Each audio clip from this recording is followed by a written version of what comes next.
the sacred journey of realization, unveiling the mystical way. In the vast landscape of spiritual teachings, there exists a path that transcends all doctrines, creeds, and beliefs, a path not of mere learning but of profound realization. This path, known simply as the Way, beckons the seeker toward an experience of reality that lies beyond perception, beyond the constructs of the mind, and beyond the limitations of the material world. The Way is not a teaching to be memorized, a theory to be debated, or a belief to be adhered to. It is a journey of direct, intimate experience with the ultimate truth, the reality that is beyond all illusions. The essence of the Way, beyond attachments and desires. The first and most crucial step on the Way is the renunciation of attachments and desires. In the world of form, where identities are shaped by external possessions, relationships, and ambitions, the mind is often ensnared in a web of desires. These desires create a false sense of self, binding the individual to the transient and the impermanent. The Way demands a radical shift, a letting go of all that ties one to the external world. To be truly free, as the teachings suggest, one must sever these ties. This freedom is not the freedom of movement or expression, but the freedom of the spirit, the freedom that allows one to transcend the boundaries of the ego and the limitations of the physical world. When a person relinquishes all desires, they discover an inner space of immense tranquility and liberation, where the true self resides, unchained, unconditioned, and infinite. This inner freedom is the doorway to heaven, not as a distant paradise but as a state of being, here, now, within. Heaven is not a place to be reached after death, it is the realization of one's own divine nature, experienced in the present moment. It is the stillness that lies beyond the restless mind, the peace that surpasses all understanding. The role of the spiritual guide, discerning truth from illusion. As one embarks on this sacred journey, encounters with those who have preceded on the Way are inevitable. These individuals, often referred to as spiritual guides or brothers on the path, embody the wisdom of the journey. They have walked the path, faced its trials, and have emerged with a deeper understanding of the truth. However, the teachings urge caution. Not all who claim spiritual authority are genuine. The seeker must exercise discernment, weighing the words and actions of these guides against the scales of truth and selflessness. True spiritual guides are not characterized by grandiose claims of divinity or perfection, but by their humility, their lack of attachment to titles, and their unwavering commitment to the truth. The seeker is advised to respect these guides, to learn from them, but also to question and critically assess their teachings. Blind faith has no place on the Way. Every truth must be experienced, every lesson integrated through direct realization. This emphasis on discernment is crucial, for the spiritual path is fraught with distractions and false teachers. The genuine guide points not to themselves but to the truth that lies within the seeker. They remind the seeker that all teachings, all levels of understanding, are but temporary abodes of perception, useful for the moment but to be transcended as one moves closer to the ultimate realization. The impermanence of understanding, the journey toward timeless truth. One of the central teachings of the Way is the impermanence of all levels of understanding. No matter how profound a realization may seem, it is but a stepping stone on the infinite journey toward the timeless truth. The seeker is cautioned against becoming attached to any particular insight or knowledge, no matter how elevated it may appear. Understanding on the way is dynamic, ever-evolving, as the seeker ascends through layers of consciousness and perception. Pride in one's spiritual achievements is a trap that can halt progress. True wisdom lies in recognizing the provisional nature of all spiritual knowledge, acknowledging that there is always a higher truth, a deeper reality yet to be uncovered. As one continues to move on this path, it is essential to remain humble, to share one's understanding with others if it aids their journey, but always with the caveat that this understanding is not the final word. The way is infinite, and the seeker must remain in perpetual motion, never resting, never content with incomplete knowledge. The ultimate goal is to reach the timeless truth, the absolute reality that lies beyond all dualities, all concepts, all perceptions. It is a state of complete knowledge, where nothing more remains to be known, where the seeker merges with the source of all that is.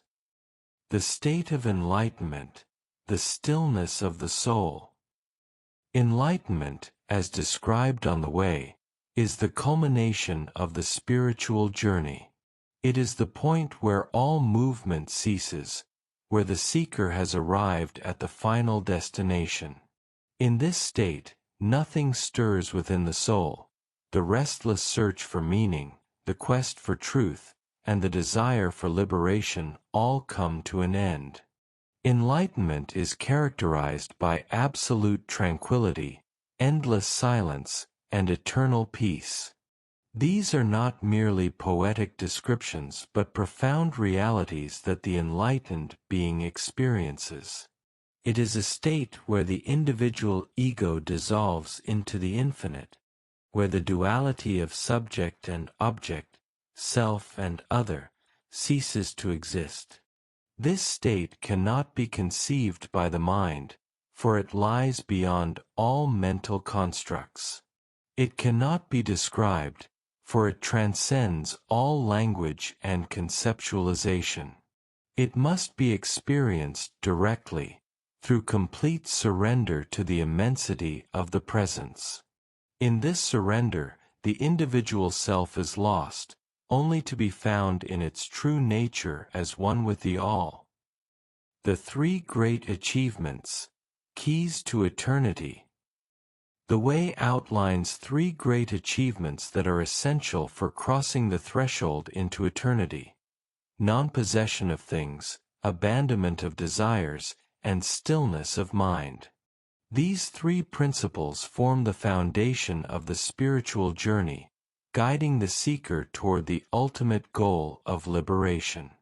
Non-possession of things involves not only the renunciation of material goods but also the relinquishing of attachment to all that is impermanent. It is a state of inner detachment, where the seeker is no longer bound by the need to possess or control anything in the external world. The abandonment of desires is a deeper level of renunciation. It involves the dissolution of all cravings, all attachments to outcomes, and all identification with the ego. Desires are the root of suffering, and their abandonment leads to the liberation of the soul from the cycles of birth and death. The stillness of mind is the final achievement, the quieting of all mental activity, the cessation of all thoughts and concepts. In this stillness, the true nature of the self is revealed, and the seeker is ready to pass through the gate of eternity. Beyond the gate, the unity of all. To pass through the gate of eternity, the seeker must abandon the old self, the ego, and all selfishness. Beyond the gate, the individual merges with the all, becoming one with the infinite. In this state of oneness, there is no separation, no distinction between self and other. Everything is shared, and everyone serves everyone. This is the only way to live in the realm beyond the world, the realm of truth, love, and compassion. This oneness is the ultimate realization of the way. It is the recognition that all beings are expressions of the same divine consciousness, that the boundaries we perceive in the material world are illusory. In the realm beyond the gate, there is no possession, no desire, no separation, only the eternal dance of unity in diversity. The way of realization, the sacred space of true life. The way is not merely a path of spiritual practice, it is the way of realization, of true life.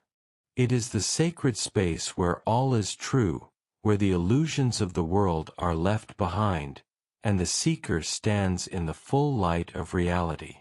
This is the space of true freedom, where the soul is unbound by the chains of ignorance and delusion. In this sacred space, the seeker finds their true nature, their divine essence, and experiences the ultimate reality of life. It is a state of being, not of doing, a state of pure existence, pure consciousness, and pure bliss. Respect for those who have walked the way before us is a crucial element of this journey. The teachings passed down through generations form an unbroken succession, a lineage of wisdom that guides the seeker on their path. As one progresses, they too become a part of this sacred tradition, earning the respect of those who follow, and continuing the transmission of the eternal truth. Conclusion: the immensity of the way. The way is a journey beyond the mind, beyond the ego, and beyond the world. It is the path of realization, where the seeker discovers their true nature, their divine essence, and experiences the ultimate reality. It is a journey that requires the renunciation of all attachments, the abandonment of all desires, and the stilling of the mind. The way is the sacred space where all is true, where the seeker finds heaven within themselves, here and now. It is the path to absolute tranquility, endless silence, and eternal peace. It is the journey to oneness with all, the final destination of the soul's quest for liberation. In the immensity of the way, the seeker finds the ultimate freedom, the ultimate truth, and the ultimate reality. It is a journey that cannot be described, only experienced, a journey that leads to the heart of the infinite,